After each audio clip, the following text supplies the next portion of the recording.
Hello students, welcome to my class. এই ভিডিওত আমি 11.1 এক্সাৰসাইজৰ question number 4 কৰিম। ইয়াতে তিনিটা কুৱেশ্যন আছে, আমি এই তিনিটা কুৱেশ্যনৰ সলভ কৰিম। ইয়াত কৰিব লাগে কি তলৰ কোণবোৰ অংকন কৰা আৰু প্ৰটেক্টৰ অৰ্থাৎ কোণমান যন্ত্ৰৰ সহায়ত জোখ লৈ সত্যাপন কৰা। তো আমি 75 ডিগ্ৰী অংকন কৰিব লাগে, 105 ডিগ্ৰী কোণ অংকন কৰিব লাগে আৰু 135 ডিগ্ৰী কোণ অংকন কৰিব লাগে। এই তিনিটাত বিশেষ কথাটো হৈ গ'ল কি প্ৰত্যেকটোতে আমি 90 ডিগ্ৰী কোণ আগতে আঁকি ল'ব লাগিব। তাৰপিছত আমি 75 লাগিলে 75 বনাম, 105 বনালে লাগিলে আমি 105 বনাম আৰু 135 লাগিলে 135 বনাম। তো এটা এটাকৈ আমি গোটেইকেইটা কৰোঁ আহা। তো ইয়াৰ বাবে প্ৰথমতে আমি এডাল ৰশ্মি আঁকি ল'লোঁ, এ বি ৰশ্মি। এই বিন্দুটো হৈ গ'ল আদি বিন্দু এই ৰশ্মিটোৰ। গতিকে এই বিন্দু কেন্দ্ৰ কৰি এতিয়া এই বিন্দুত প্ৰথমতে 90 ডিগ্ৰী কোণ আঁকিম। গতিকে এই বিন্দু কেন্দ্ৰ কৰি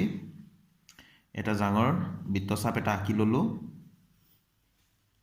ঠিক আছে, তো বৃত্তচাপটোৱে এই বৃত্তচাপ আঁকি ল'লোঁ। এই বৃত্তচাপটোৱে এ বিক য'ত কাটিছে তাত আমি নাম দি ল'ম। এইটো নাম দি ল'লোঁ যেনিবা চি। ঠিক আছে, তো আমি চি বিন্দু কেন্দ্ৰ কৰি আকৌ এই আমি যিটো জোখ লৈছিলোঁ আমি কম্পাছ আৰু পেঞ্চিলৰ মাজত দূৰত্বটো এইটো সলনি নকৰাকৈ এতিয়া চি বিন্দু কাটাটো ভৰাই লৈ পেলাই এটা বৃত্তচাপ আঁকিলোঁ, 2 নম্বৰ বৃত্তচাপ। ঠিক আছে, এতিয়া য'ত কাটিছে তাৰ পৰা আকৌ এটা বৃত্তচাপ আঁকি দিলোঁ অলপ ডাঙৰকৈ। ঠিক, এতিয়া এই চাপটোৱে আগৰ চাপটোক য'ত কাটিছে তাতে আমি কাটাটো ভৰাই দিম, ভৰাই আগৰ চাপটো কটাকৈ আন এটা বৃত্তচাপ আঁকিলোঁ। এতিয়া এই ফাইনেল যিটো কাটিলে আমি কেইটা বৃত্তচাপ আঁকিলোঁ গন্তি কৰি লোৱা। প্ৰথমটো আঁকিলোঁ আমি এ বিন্দু কেন্দ্ৰ কৰি অলপ ডাঙৰকৈ 1 নম্বৰ। এইটো এ বি ৰেখাটোক বা এই ৰশ্মিটোক য'ত কাটিছে তাক আমি চি নাম দিছিলোঁ। তাৰ পৰা আগৰ বৃত্তচাপটো কটাকৈ এটা বৃত্তচাপ আঁকিছিলোঁ সৰুকৈ। তাৰপিছত য'ত কাটিছে তাৰ পৰা আকৌ আগৰ বৃত্তচাপটো কটাকৈ আঁকিলোঁ, হয়নে? আকৌ য'ত কাটিলে তাৰ পৰা আকৌ আগৰ চাপটোক কটাকৈ আমি আন এটা বৃত্তচাপ আঁকিলোঁ। এতিয়া আমি এই ফাইনেলি য'ত কাটিলে তাৰ পৰা আমি এই বিন্দুৰ পৰা সেই বিন্দুৰ মাজেৰে এটা ৰশ্মি আঁকি দিম, তেতিয়া আমি এইটো 90 ডিগ্ৰী পাম। তো এই আমি ডট ডট কৰি এই বিন্দুৰ পৰা এই য'ত কটাকটি কৰিছে ইয়াৰ নাম দিছিলোঁ এফ। তো এফ বিন্দুৰ মাজেৰে আমি এডাল ৰশ্মি আঁকি দিলোঁ। এতিয়া এফ এ বি এইটো হৈ যাব আমাৰ 90 ডিগ্ৰী কোণ। তাৰ আগতে আমি য'ত য'ত কাটিছিলে তাতো আমি নাম দিলোঁ। প্ৰথমটো ইয়াত চি নাম দিছিলোঁ, তাৰপিছত ইয়াত কটাকটি কৰিলে ইয়াত ডি দিলোঁ, ইয়াত কটাকটি কৰিলে ইয়াত ই দিলোঁ আৰু ফাইনেল ইয়াত কটাকটি কৰিলে এফ দিলোঁ। ঠিক আছে, তো এতিয়া এই এফ ৰশ্মি আমি যেতিয়া টানিলোঁ এই ডাঙৰ বৃত্তচাপটোক য'ত কাটিলে ইয়াত এটা নাম এটা দি দিওঁ, A B C D E F দিলোঁ, এতিয়া জি নাম দিছোঁ ইয়াক জি। এতিয়া এই জি বিন্দু আৰু ডি বিন্দুৰ কেন্দ্ৰ কৰি একে সমান ব্যাসাৰ্ধৰে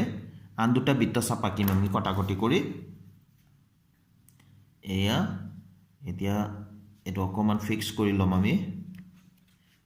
এইটো ডি বিন্দু কেন্দ্ৰ কৰি মই এটা বৃত্তচাপ আঁকিলোঁ ইয়াত, আকৌ জি বিন্দু কেন্দ্ৰ কৰি আন এডাল বৃত্তচাপ আঁকিম আগৰ চাপটো কটাকৈ।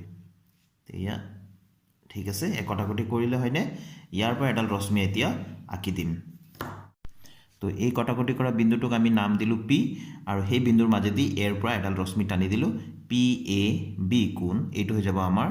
75 ডিগ্ৰী কোণ। ঠিক আছে, তাৰমানে ইয়াৰ পৰা ইয়ালৈ আছিলে 60 আৰু এইটো আছিলে ইয়াৰ পৰা ইয়ালৈ 30, সেইকাৰণে এইটো সম্পূৰ্ণটো আছিলে 90। 30 আৰু এই 30 ডিগ্ৰী কোণৰ সমদ্বিখণ্ডক এইডাল আঁকি দিলোঁ, তাৰমানে ইয়াৰ পৰা ইয়ালৈ হৈ যাব 15, এইখিনিৰ পৰা এইখিনিলৈ আছিলে 60, এইখিনিৰ পৰা এইখিনিলৈ 15, গতিকে টোটেল হৈ গ'ল 75 ডিগ্ৰী। এতিয়া আমি কোণমান যন্ত্ৰৰ সহায়ত এয়া জুখি চাওঁচোন হয়নে নহয়। এয়া কোণমান যন্ত্ৰটো ভালকৈ বহাই ল'লোঁ আমি। তাৰপিছত এয়া তো এইখিনি আছে এইফালে 90, তো এয়া আছে 70 আৰু 80, 70 আৰু 80ৰ মাজৰ এইটো আমি পালোঁ 75 ডিগ্ৰী। তো এইখিনি মানে এইফালে 0ৰ পৰা ষ্টাৰ্ট কৰি এয়া 70, 70ৰ পৰা 80, তো 70 আৰু 80ৰ মাজৰটো নিশ্চয় 75 হ'ব নহয় জানো। তো এই ধৰণে তোমালোকে জুখি চাব পাৰা, সম্পূৰ্ণ তোমালোকে 75 ডিগ্ৰী পাবা। এয়া মই অংকন প্ৰণালীখিনি লিখি দিলোঁ। তো তোমালোকে কেতিয়াও ইফালে অংকন আৰু ইফালে কাষতে এনেকৈ অংকন প্ৰণালী নিলিখিবা, আগতে অংকনটো কৰি ল'বা, তাৰ শেষত তলফালে অংকন প্ৰণালীখিনি ধুনীয়াকৈ লিখি যাবা। অংকন প্ৰণালীত সাধাৰণতে আমি কি লিখোঁ, যিখিনি কাম আমি কৰিলোঁ সেইখিনি কামেই ষ্টেপ বাই ষ্টেপ ধুনীয়াকৈ লিখিলে হ'ল। মই লিখি দিয়াৰ নিচিনাকৈ যে হ'ব লাগিব কথা নাই, কিন্তু তোমালোকে নিজেও লিখিব পাৰা, কিন্তু কি হ'ব লাগিব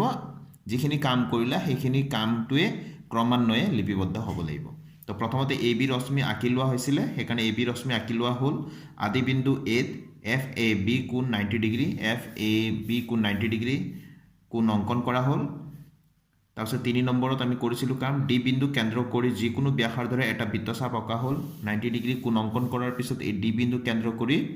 যিকোনো ব্যাসাৰ্ধৰে এইফালে এটা বৃত্তচাপ আঁকি লৈছিলোঁ 4 নম্বৰত কৰিছিলোঁ একে সমান ব্যাসাৰ্ধৰে জি বিন্দু কেন্দ্ৰ কৰি আগৰ চাপটোক পি বিন্দুত কটাকৈ আন এটা বৃত্তচাপ অঁকা হ'ল তো জি বিন্দু কেন্দ্ৰ কৰি এই ডি বিন্দুৰ পৰা যি ধৰণে আমি এডাল ৰশ্মি কি কয় বৃত্তচাপ আঁকি লৈছিলোঁ সেই একে সমান জোখেৰে জি বিন্দু কেন্দ্ৰ কৰি আন এটা বৃত্তচাপ আঁকি লৈছিলোঁ যাতে দুইটাই কটাকটি কৰে পি বিন্দুত তো পি বিন্দু নাম দি লৈছিলোঁ তাৰপিছত আমি কৰিছিলোঁ কি এৰ পৰা মানে এই বিন্দুৰ পৰা পি বিন্দুৰ মাজেদি এই বিন্দুটোৰ মাজেদি এ পি ৰশ্মি টানি দিয়া হৈছিলে এ পি ৰশ্মি টানি দিয়া হ'ল এতেকে এই পি এ বি এই যিটো কোণ সৃষ্টি হ'ল এইটোৱে হ'ব আঁকিবলগীয়া কোণ য'ত পি এ বি কোণ ইকুৱেল টু 75 ডিগ্ৰী এইখিনি আমি লিখিবলগীয়া তাৰপিছত আমাক সত্যাপন কৰিব দিছিলে সত্যাপন কেনেকৈ কৰিব লাগে মই দেখাই দিলোঁ কোণমান যন্ত্ৰৰ সহায়ত হয়নে নহয় আমি চাব লাগে কৰিম 105 ডিগ্ৰী তাৰ বাবেও আমি এডাল ৰশ্মি আঁকি ল'লোঁ আৰু আগৰ দৰে আমি 90 ডিগ্ৰী কোণ অংকন কৰিম আগতে মই দেখাইছোৱে 90 ডিগ্ৰী কোণ অংকন কেনেকৈ কৰিব লাগে গতিকে মই ইয়াতে ডাইৰেক্ট অংকন কৰি দেখাই আছোঁ সম্পূৰ্ণৰূপে একে ধৰণেৰে 75 ডিগ্ৰী কোণ অংকন কৰোঁতে যি ধৰণে 90 ডিগ্ৰী কোণ অংকন কৰিছিলোঁ সেই ধৰণে ইয়াতে 90 ডিগ্ৰী কোণ অংকন কৰি ল'লোঁ এই বিন্দুত আৰু নামকেইটাও সম্পূৰ্ণৰূপে একে ৰাখিছোঁ যাতে তোমালোকৰ বুজাত অসুবিধা নহয় এতিয়া এয়া হৈ গ'ল এফ এ বি এইটো হৈ গ'ল 90 ডিগ্ৰী কোণ আৰু এতিয়া ইয়াতে এই জিৰ পৰা ই লৈ যেনেকৈ এই ডিৰ পৰা জি লৈ 30 ডিগ্ৰী কোণ আছিলে জিৰ পৰা ই লৈ 30 ডিগ্ৰী কোণ হ'ব এতিয়া আমাক লাগে 105 গতিকে এইটো আমি 90 ডিগ্ৰী কোণ যেহেতু পাই আছোঁ আমাক লাগে আৰু 15 ডিগ্ৰী গতিকে জি আৰু ইৰ সমদ্বিখণ্ডক যদি আমি টানি দিওঁ তেনেহ'লে ইয়াৰ মাজত আমি 15 ডিগ্ৰী কোণ পাম 90 প্লাছ 15 কিমান হ'ব 105 ডিগ্ৰী হ'ব এতিয়া আমি কেনেকৈনো কৰোঁ চাওঁ কম্পাছৰ কাটাটো আমি মিলাই লৈ পেলাই যিকোনো ব্যাসাৰ্ধৰে প্ৰথমটো আমি যিকোনো ব্যাসাৰ্ধৰে এই জি বিন্দু কেন্দ্ৰ কৰি এটা বৃত্তচাপ আঁকিম এয়া বৃত্তচাপ এটা আঁকি ল'লোঁ ঠিক আছে এতিয়া সেই একে সমান জোখেৰে ই বিন্দু কেন্দ্ৰ কৰি এটা জিৰ পৰা আঁকিলোঁ এতিয়া ইৰ পৰা আঁকিম আমি আগৰটো কটাকে ঠিক আছে এয়া কটাকটি কৰিছে ইয়াত এটা আমি নাম দিম একেদৰে আগৰটোৰ নিচিনাকৈ মই ইয়াত পি বুলি নাম দিলোঁ এইটো পি বিন্দু ঠিক আছে এতিয়া এই বিন্দুৰ পৰা এই পি বিন্দুৰ মাজেদি এডাল ৰশ্মি টানি দিম আমি পাম পি এ বি 105 ডিগ্ৰী এয়া মই ৰশ্মিডাল টানি দিলোঁ এতেকে পি এ বি হৈ যাব 105 ডিগ্ৰী এতিয়া আমি কোণমান যন্ত্ৰৰ সহায়ত আমি সত্যাপনটো কৰি চাওঁ এতিয়া ষ্টুডেণ্টছ কোণমান যন্ত্ৰটো মই বহাই দিছোঁ এইফালৰ এই ৰশ্মি যিটো আছে এৰ পৰা ইফাললৈ এই জিৰ'টোৰ সৈতে মিলাই ল'লোঁ এইফালে জিৰ' আছে দেখি আছা গতিকে জিৰ' এনেকৈ গৈ গৈ এয়া 90 হ'ল 90 পিছত 100 এয়া দেখা পাই আছা 100 ইফালে 110 100 আৰু 110ৰ মাজত নিশ্চয় এইটো কিমান হ'ব 105 ডিগ্ৰী তো এয়া সম্পূৰ্ণৰূপে মিলি আছে দেখিছা তো এয়া হ'ল আমাৰ অংকনটো এতিয়া মই অংকন প্ৰণালীটো লিখিম এয়া ষ্টুডেণ্টছ মই অংকন প্ৰণালীটো লিখি দিছোঁ 1 নম্বৰত আমি লিখিলোঁ এ বি ৰশ্মি আঁকি লোৱা হ'ল প্ৰথমতে আমি যিহেতু ৰশ্মি আঁকি লৈছিলোঁ আদি বিন্দু এত F A B equal to 90 degree কোণ অংকন কৰা হ'ল আদি বিন্দু এত যিহেতু এফ এ বি আমি 90 ডিগ্ৰী কোণ অংকন কৰি লৈছিলোঁ নাম্বাৰ 3 জি বিন্দু কেন্দ্ৰ কৰি যিকোনো ব্যাসাৰ্ধৰে এটা বৃত্তচাপ অঁকা হ'ল জি বিন্দু মানে এইটো এই বিন্দু কেন্দ্ৰ কৰি যিকোনো ব্যাসাৰ্ধৰে এটা বৃত্তচাপ প্ৰথমতে আঁকি লৈছিলোঁ 4 নম্বৰত এই বৃত্তচাপটোক অৰ্থাৎ এই প্ৰথম বৃত্তচাপটোক পি বিন্দুত কটাকৈ অৰ্থাৎ যিটো কটাকটি কৰিব তাৰ নাম আমি পি বিন্দু দিছিলোঁ সেইকাৰণে পি বিন্দুত কটাকৈ একে সমান ব্যাসাৰ্ধৰে আন এটা বৃত্তচাপ অঁকা হ'ল ই বিন্দু কেন্দ্ৰ কৰি আন এটা বৃত্তচাপ এনেকৈ আঁকি দিছিলোঁ যাতে পি বিন্দুত কটাকটি কৰে এটা জি বিন্দুৰ পৰা এটা ই বিন্দুৰ পৰা একে সমান ব্যাসাৰ্ধৰে দুটা বৃত্তচাপ এনেকৈ আঁকি লৈছিলোঁ ঠিক আছে তো এতিয়া 5 নম্বৰত লিখিছোঁ এৰ পৰা অৰ্থাৎ এই বিন্দুৰ পৰা পি বিন্দুৰ মাজেদি এই পি বিন্দু কটাকটি কৰা বিন্দুৰ মাজেদি এডাল ৰশ্মি টানি দিছিলোঁ এ পি ৰশ্মি টানি দিয়া হ'ল এতেকে পি এ বি কোণ এই সম্পূৰ্ণ কোণটো হৈ যাব আঁকিবলগীয়া কোণ য'ত P A B equal to 105 degree এতিয়া 135 ডিগ্ৰীৰ কাৰণেও আগৰ দৰে এ বি ৰশ্মি আমি আঁকি লৈছিলোঁ এই বিন্দুত এই আদি বিন্দু এত 90 ডিগ্ৰী কোণ এফ এ বি আঁকি ল'লোঁ ইয়াত কিন্তু প্ৰথম যিটো বৃত্তচাপ আছিলে ইয়াক সম্পূৰ্ণৰূপে অধিচাপ হিচাপে এটা আঁকি ল'লোঁ অধিচাপ মানে কি আধা বৃত্ততকৈ অকণমান বেছিকৈ আঁকি ল'লোঁ ইয়াত মন কৰিবলগীয়া সেইটোৱে এতিয়া ইয়াতে নামবিলাক যিবিলাক দিছোঁ সম্পূৰ্ণৰূপে একেই দিছোঁ যাতে তোমালোকৰ অসুবিধা নহয় তো এতিয়া আমি কি কৰিম এই এ বি ৰশ্মিটোক বিপৰীত ফালে আমি ডেশ ডেশ ডেশেৰে আমি বিপৰীত ৰশ্মি এটা আঁকি দিম ঠিক আছে তো এয়া বিপৰীত ফালে ax ৰশ্মি টানি দিলো ax ৰশ্মি টানি দিওতে এই আগৰ প্ৰথম চাপটো ax ৰশ্মিটোৱে য'ত কাটিলে ইয়াৰ নাম এটা দি দিলো এটো এখিনিলৈকে আমি নাম দিছো a b c d e f এনেকৈ দিছিলো নহয় জানো এইখিনিত আমি ইয়াতো এটা নাম দি দিও বাৰু এটো g এইখিনিত নাম দি দিলো h বুলি ঠিক আছে য'ত য'ত কাটিছে তাত নাম দি দিলো এটো h এতিয়া এইখিনিৰ পৰা এটো f a b এফালে যদি 90 ডিগ্ৰী হয় এটো যদি 90 ডিগ্ৰী হয় তেনেহলে এইফালে এই যেটো আছে f a x এটো এফালেও 90 ডিগ্ৰী কোণ হ'ব যেটো এটো বিপৰীত ৰশ্মি হয় সম্পূৰ্ণৰূপে মিলাই দিলে এটা ৰেখা পাও ৰেখাটোৰ এটো একেলগে থকা কোণটো সম্পূৰ্ণ কি হয় 180 হয় যদি এফালে 90 ডিগ্ৰী হয় এফালেও কিমান হ'ব 90 ডিগ্ৰী এতিয়া আমাক যেহেতু 135 ডিগ্ৰী কোণ অঙ্কন কৰিব লাগে এই 90 ডিগ্ৰী কোণ হৈ আছে এফালে আমাক কিমান লাগিব 45 ডিগ্ৰী যাতে 90 + 45 135 হয় তাৰ মানে এই 90 ডিগ্ৰী কোণৰ এফালৰ যেটো 90 ডিগ্ৰী কোণ আছে 90 ডিগ্ৰী কোণ আছে ইয়াৰ এটাল আমি সমদ্বিখণ্ডক আঁকিম কৰপা আঁকিম এই জি বিন্দু আৰু এই জি বিন্দু আৰু এই এইচ বিন্দুক কেন্দ্ৰ কৰি দুটা সমান ব্যাসাৰ্ধৰ বৃত্তচাপ আঁকিম কটাকটি কৰাকৈ তেতিয়াহলে এই কোণৰ সমদ্বিখণ্ডক পাই যাম আৰু সমদ্বিখণ্ডকৰ দ্বাৰা কি হ'ব 90 ডিগ্ৰী টু দুটা 45 ডিগ্ৰী এফালে 45 ডিগ্ৰী এফালে 45 ডিগ্ৰী পাম গতিকে এই 45 ডিগ্ৰী আৰু এফালে 90 ডিগ্ৰী মিলি প্লাই কিমান হ'ব 135 ডিগ্ৰী হ'ব একেবাৰে সহজ তোমালোকে চাই থাকা এতিয়া ইয়া কম্পাস আৰু পেন্সিলৰ দূৰত্বটো তোমালোকৰ সুবিধামতে লৈ ললা প্ৰথমতে মই কলো কি জি বিন্দু কেন্দ্ৰ কৰি এটা বৃত্তচাপ আঁকিবলৈ ঠিক আছে হে একে সমান জোখেৰে আকৌ এই এইচ বিন্দুত কাটাটো ভৰাই আগৰ চাপটো কটাকৈ আঁকি দিলো ঠিক আছে এতিয়া এই কটাকটি কৰা বিন্দুটোৰ নাম দিলো আগৰ দৰে পি ঠিক আছে এতিয়া এই এ বিন্দুৰ পৰা পি বিন্দুৰ মাজেৰে এডাল ৰশ্মি আমি টানি দিম এ মই ৰশ্মিডাল টানি দিলো এতে কি এ পি এ বি এই ৰশ্মি পি এ বি এই কোণটো হৈ যাব আমাৰ 135 ডিগ্ৰী যদি সম্পূৰ্ণৰূপে এনেকৈ যদি লিখি দিও এটো কিমান হ'ব 135 ডিগ্ৰী এফালে আছিল 90 আৰু এইখিনিৰ পৰা এইখিনিলৈ 45 তো 90 + 45 সম্পূৰ্ণ হৈ যাব 135 ডিগ্ৰী ঠিক আছে যেহেতু আমাক 90 ডিগ্ৰী কোণ অঙ্কন কৰিব